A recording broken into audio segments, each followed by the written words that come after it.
முன்னொரு காலத்தில் திருச்செந்தூர் சுப்பிரமணிய சுவாமி கோவிலில் மாசி திருவிழா நடைபெறவில்லை. காரணம் அங்கு கொடிமரம் இல்லை. ஆகவே திருச்செந்தூர் முருகன் கோவிலுக்கு கொடிமரம் வைக்க வேண்டுமென்று ஊர் கூடி பேசி முடிவெடுத்தனர்.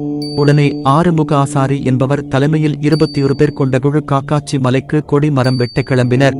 திருச்செந்தூர் மந்தை அருகே உள்ள அம்மன் கோயிலில் அந்த குழுவினர் வேண்டச் சென்றனர். அம்மன் கோயில் முன்பு மற்றவர்கள் நின்று கொண்டனர். அம்மனை வணங்க ஆறுமுக ஆசாரி மட்டும் கருவறைக்குள் நுழைந்து அம்மனை வணங்கினார். அப்போது அம்மன் கண்களில் இருந்து நீர் வழிந்தது. பயந்து போய் படபடத்து போன ஆசாரி, அம்மனே, ஏன் இந்த நிலை?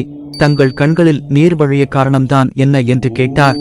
அம்மன், மகனே, நீங்கள் செய்யும் பணி நல்ல பணிதான். ஆனால் அந்த பணியில் ஈடுபடும் உன்னை தவிர வேறு யாரும் உயிரோடு திரும்ப மாட்டார்கள். அதை நினைத்துதான் எனக்கு வருத்தமாக உள்ளது. இதை நீ அவர்களிடம் சொல்லிவிடாதே. இது ஆண்டவன் கட்டளை. இந்த நிலை தெரிந்த காரணத்தினால் தான் என் கண்களில் கண்ணீர் வந்தது என்று கூறினார்.